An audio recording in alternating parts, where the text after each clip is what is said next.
नमस्कार दोस्तों, मैं रविंद्र अडवास। आज मैं बोलूंगा जय सिया राम, क्योंकि सिया राम जी का अयोध्या जाने का न्योता देने नंबरदार जी पधारे हमारे पास।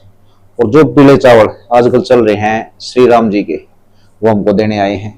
तो बिल्कुल, ये रविंद्र जी पीले चावल अयोध्या के कलश जो अक्षत पूजन था उसके वेज में आए हैं। पूरी दिल्ली में इसका वितरण हो रहा है घर घर, और जय श्री राम का नारा चल रहा है और पूरा देश राममय हो रहा है। और यहाँ से जो है 2 बसों की वैकल्पिक व्यवस्था की गई है, और जो कि कार सेवक थे 1990 में जिन्होंने कार सेवा की, उनको परिवार को बुलाया गया है। तो 2 वाहन जो परिवहन है उनकी व्यवस्था की गई है, और जो कार सेवक दिल्ली से हो जाएंगे। तो इन सभी का वितरण के लिए, और सभी पूरा देश पीताम्बर और भगवा में हो, ऐसी मंगल कामना एक हिंदू राष्ट्र के नवनिर्माण की ओर हमारा देश अग्रसर है। और श्री राम के बिना तो इस भारत की कल्पना भी नहीं की जा सकती, क्योंकि हम आम बोलचाल भाषा में भी पूरा उत्तर भारत या दिल्ली देहात या हरियाणा प्रांत या जैसे भी जिस भी ग्रामीण देश में आपसी बोलचाल भाषा में भी हम राम राम बोलते हैं, जो हमारा अभिवादन है। तो बिल्कुल जमीनी तौर पर, धरातल तौर पर मैं ये बात बता रहा हूँ कि भी हमारे कण कण में राम समाये हुए हैं। राम के बगैर भारत की कल्पना भी नहीं। अच्छा, ठीक है, जय सिया राम। और हम थोड़ी देर के लिए रखते हैं। बहुत बहुत धन्यवाद नंबरदार जी का। और अब बात शुरू करते हैं कि पीले चावल श्री राम जी के हमारे पास पहुंच चुके हैं, आपके पास भी आए होंगे।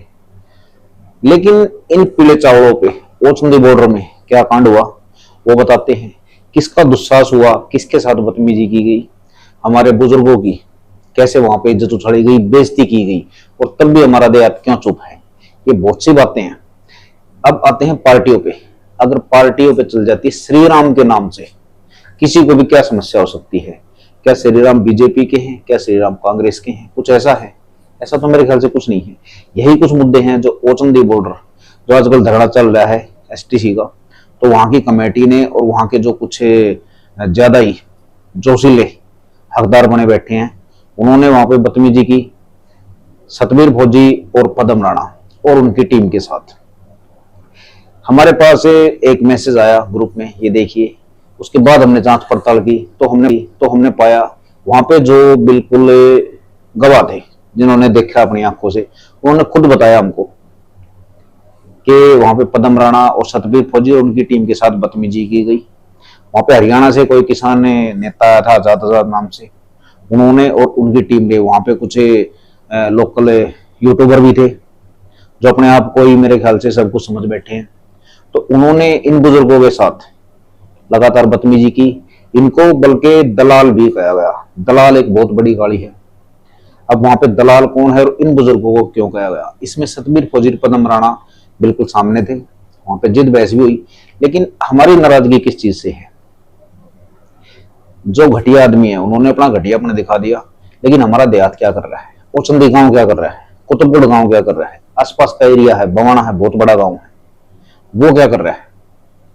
धरना है, ठीक है, धरने की अलग बातें हैं, सबकी विचारधारा नहीं मिलती, लेकिन उसमें बुजुर्गों का अपमान करने का हक किसके पास आ गया? इसी में बात करेंगे कि फिलहाल बवाना, ओचंदी और यहाँ का राजनीतिक सिस्टम और ग्रामीण सिस्टम और सामाजिक सिस्टम, इस बारे में क्या एक्शन लेगा। नमस्कार नंबरदार जी। नमस्कार भाई। जय श्री राम। जय श्री राम।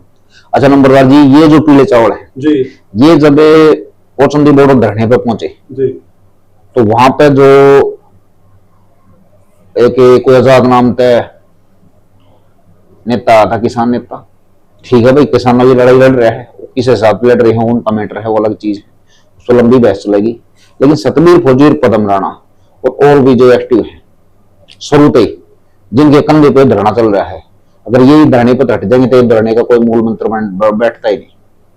तो उनके साथ बदतमीजी की गई। वहां पे उनको बीजेपी का दलाल कहा गया और उनको अडानी अंबानी का के पीले चावल कहा गया। तो श्री राम के नाम पे ये बदतमीजी, भक्ति और भावना के साथ खिलवाड़, तो इस चीज को आप कैसे लोगे? देखिए, आज के दौर में जो कि आज का जो दौर चल रहा है, श्री राम का 22 तारीख को प्राण प्रतिष्ठा, आपने बताया अयोध्या में पूरा देश राममय है। और जो आज के दौर में जो श्री राम की आलोचना या इस तरह की व्यवस्था या जो एक सामाजिक सद्भाव बिगाड़ने का कोशिश कर रहे हैं, वो बिल्कुल देश के इस देश के सहिष्णु नागरिक। इसमें दो आलोचना हुई, एक तो श्री राम जी की और एक हमारे बुजुर्गों की।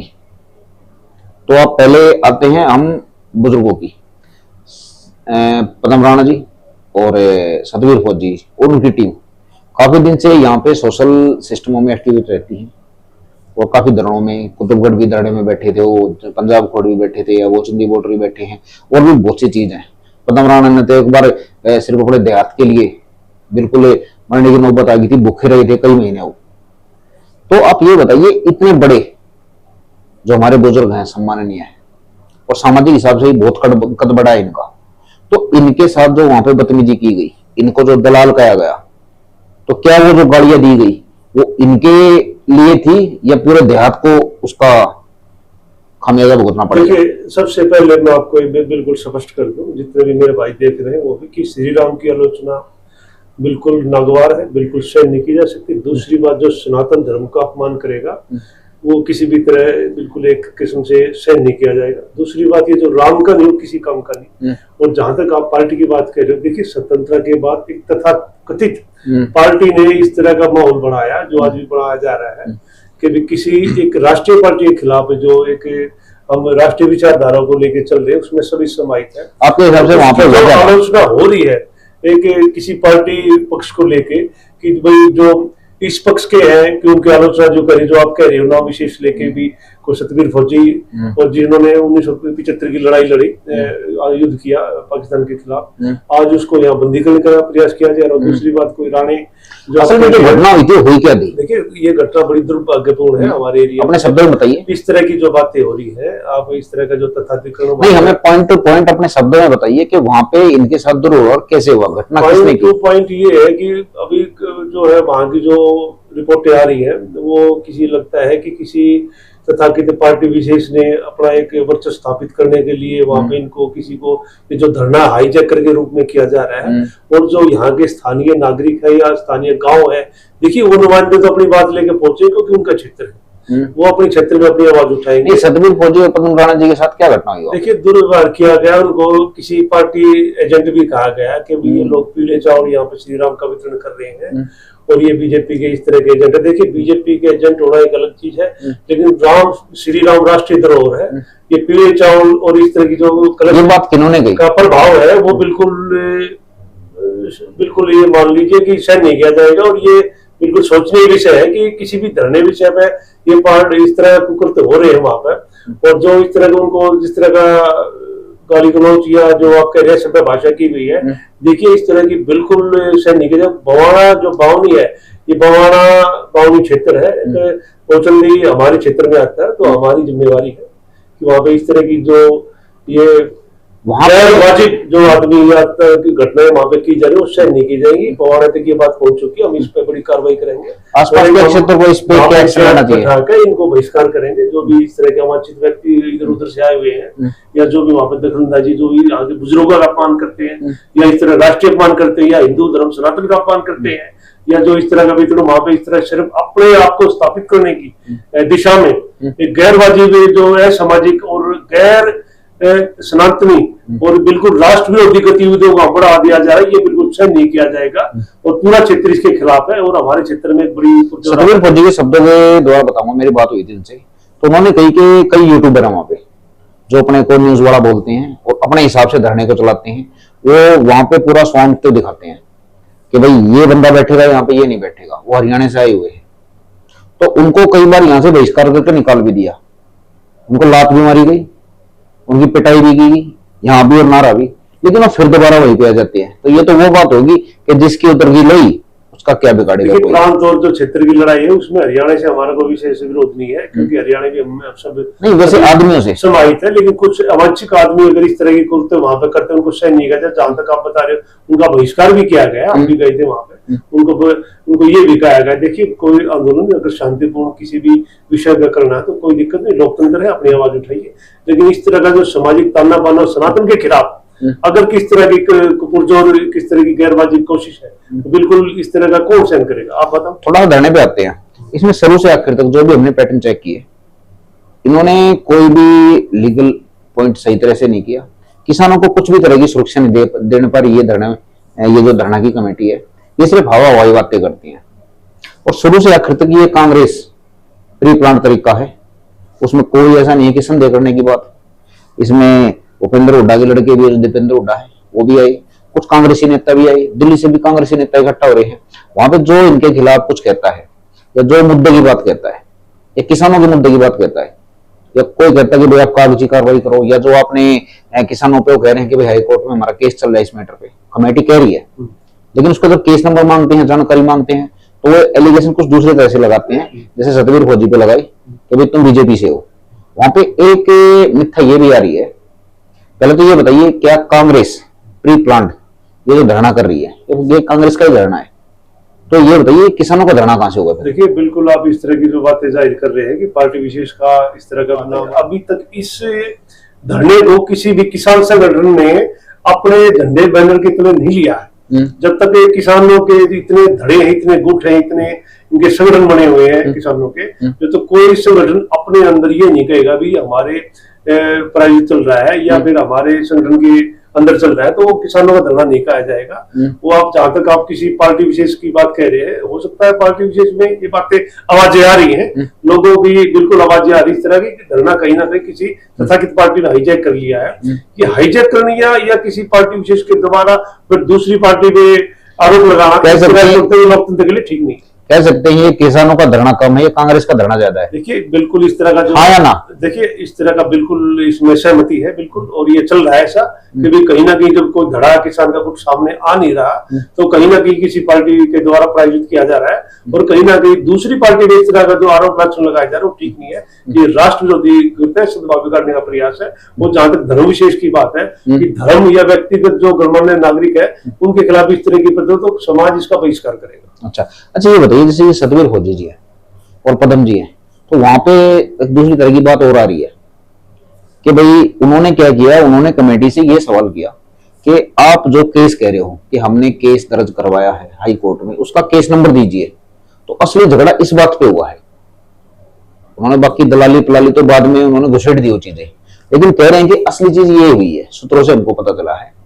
तो अगर वो केस नंबर मांग रहे हैं कमेटी से तो क्या वो गलत काम कर रहे हैं? देखिए, जो आपके सूत्र कह रहे हैं बिल्कुल इसमें कोई वो नहीं है। अगर कोई डॉक्यूमेंट्स की प्रक्रिया, कानूनी प्रक्रिया है तो वो जो कमेटी है उसमें पारदर्शिता होनी चाहिए, कमेटी के सामने तथ्य रखने चाहिए कि भी इस तरह की अगर कोई लीगली कार्रवाई की गई है तो उसमें देने में, स्पष्टीकरण करने में क्या आपत्ति है। अच्छा मान लीजिए असामाजिक तत्व जो शुरू से आकर से कि धरने को हाईजैक करने की कोशिश कर रहे हैं, चाहे वो कांग्रेस से हो, क्योंकि प्री प्लान तरीके से कांग्रेस का चल रहा है, और उनको कितना ही आप गाली दो, गलोच दो, उनकी कमी निकालो, उनकी गलती कमी पकड़ी भी जाती है, उनको बहिष्कार भी किए जाते हैं, लेकिन दूसरे दिन मुंह उठा के फिर चले जाते हैं वहां पे और कह रहे हम ही यहाँ के प्रधान। किसानों को अब तक पता नहीं चल रहा हो क्या रहा है। किसान सिर्फ क्या करते हैं, धरने पे जाके बैठ जाते हैं, उनके हाथ में एक भी कागज नहीं है आज के टाइम में जिससे किसान की सुरक्षा हो सके। समझिए मेरी बात। तो अगर 3-4 महीने से चल रहा है तो ये साफ तौर पर दिख रहा है कांग्रेस का प्रचार हो रहा है। ये तो कांग्रेस का प्रचार हो रहा है। तो आप ये बताइए, ये चीज दिल्ली के किसानों के लिए कितनी घातक हो सकती है? देखिए, आप जो कह रहे हो बिल्कुल ये बात है, सोचने विचार करने की बात है कि किसी भी धरने में अगर पार्टी राजनीति हो गया तो धरना सफल भी नहीं होगा। अच्छा, अब फिलहाल जो इतनी घटिया हरकतें इस धरने पे हो रही हैं, हमारे बुजुर्गों के साथ अपमान किया जा रहा है, तो आपके हिसाब से अब दिल्ली देहात को क्या एक्शन लेना चाहिए? देखिए, दिल्ली देहात को बिल्कुल ये किस्म से अगर इस तरह घटनाएं हैं तो उस पर नाराजगी है। तमाम बवाना बावनी में और तमाम आसपास के गांव में पंचायतें बैठ रही है, लोगों में जग जाहिर नाराजगी, इसमें कोई दो राय नहीं।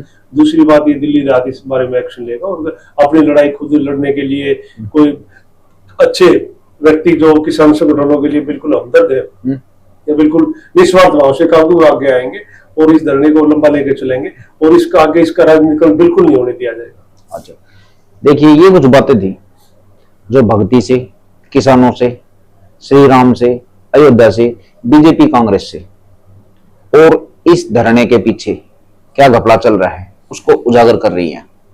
अब इस धरने के बारे में आपकी सोच क्या है वो जरूर बताएं और सोचें कि धरनों के पीछे जो ये प्रोपेगेंडे चलते हैं ये क्यों चल रहे हैं।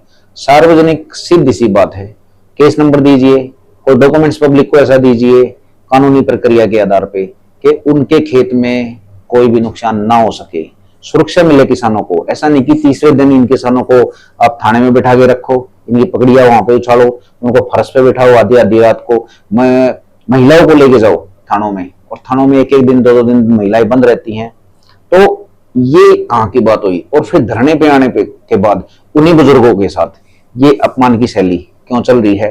क्या इसी अपमान के लिए ये बुजुर्ग अपने घर से निकलते हैं और धरनों पे जाके बैठते हैं कि समाज सुधर जाए? क्या ये समाज सुधर रहा है?